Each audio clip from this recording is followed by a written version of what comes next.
what I'm about to say is not meant to be a competition between states, because that was a long time ago. That was a problem in the ASA, that they would try to make states compete with one another. And that's not what we're here to do. We're here to help each other grow and teach each other how to do this better.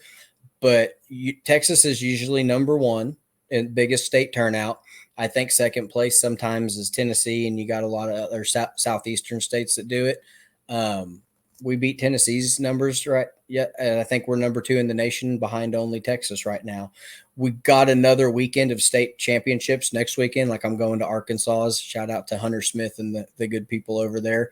I'm going to go to Arkansas, and we'll look at all the numbers afterwards. But we might have been number two in size in the federation, or I haven't seen any numbers that's higher than us yet. So nice. We might have knocked it out of the park. And congrats to you. Congrats to all the shooters, all the clubs, all the members. It flows down all the way. And I think what was just the most amazing thing is, I mean, Neil, you've done a wonderful job, a great job. But how in the heck did you pull off getting this great weather?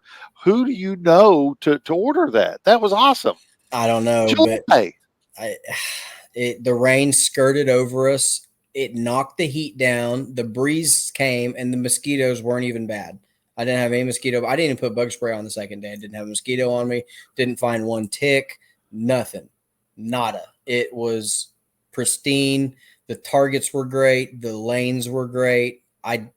I tell people all the time, I can't take a compliment to save my life. If you want to see me squirm, just tell me something nice about myself. And I really don't think I had that much to do with it. The gun club people put on and had the facilities, and the organization had volunteers to park them in there. We had a shuttle that started immediately. Shout out to Lyndall, Wood, and Rhett for helping us run that shuttle, because as soon as parking backed up down there, we started shuttling them down. We got everybody flowed. It facilitated. I got Brad Timmerman up there. He looked at the acreage. I have been pestering him to have an AMAM there. Not in 2025. Hopefully, fingers crossed, 2026, we can expand the Paris AMAM thing into hopefully having one in the gun club. We get them to cut about 7 or 8 lanes with Brad Peculia. When he's down from Minnesota, he's running the dozer for the gun club. He's their coordinator, and he's just a mastermind of an engineer that you just turn him loose with a skid steer, and then all of a sudden here's the main road, and here's 10 over here and 10 over here, and then I went across the creek and built the bridge and fixed the washout, and you just turn him loose, and you hope that you got trees left afterwards. He goes, yeah, I was going to start on the parking, but some of those trees were kind of good, so I figured I'd stop before we paved it all. Like, wow. Yeah. So you set yourself up with people that support you. And Brad and I had been talking. I mean, shout out to Brad. We talked at the end of the Triple Crown last year before I ever took this gig. And he's always complimented me. He's always, it's like, hey, what you're doing, I don't know how you do this all for archery with the podcast and the just talking to people. I'm like, it happens organically. I don't try to do anything that I wouldn't do. Just any, like, I don't know. You just, all the pieces are there. You just have to connect them.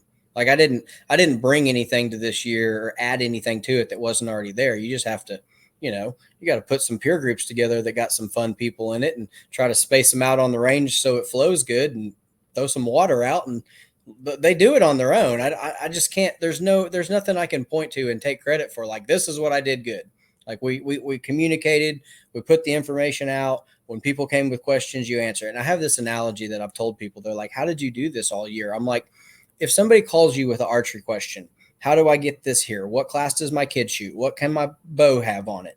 They're 99% invested in coming, because people hate talking on the phone, especially if they don't know and they're like, I don't want to sound dumb. If they will approach you with a question, you're at the 1 yard line.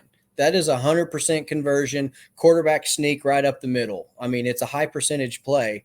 If you got it, it's like being hooked up to a fish. If you get a bite and it's a bass and you're worm fishing and you set that hook and your line goes sideways, you're putting a fish in the boat. Like, you're there. So it's just a numbers game to me. I don't see, I really just don't see how to quantify what went right, what went wrong. I mean, you just got to like people and like archery, and the people that shoot archery are my favorite people, so I'm nicer to them. I don't know. Like I feel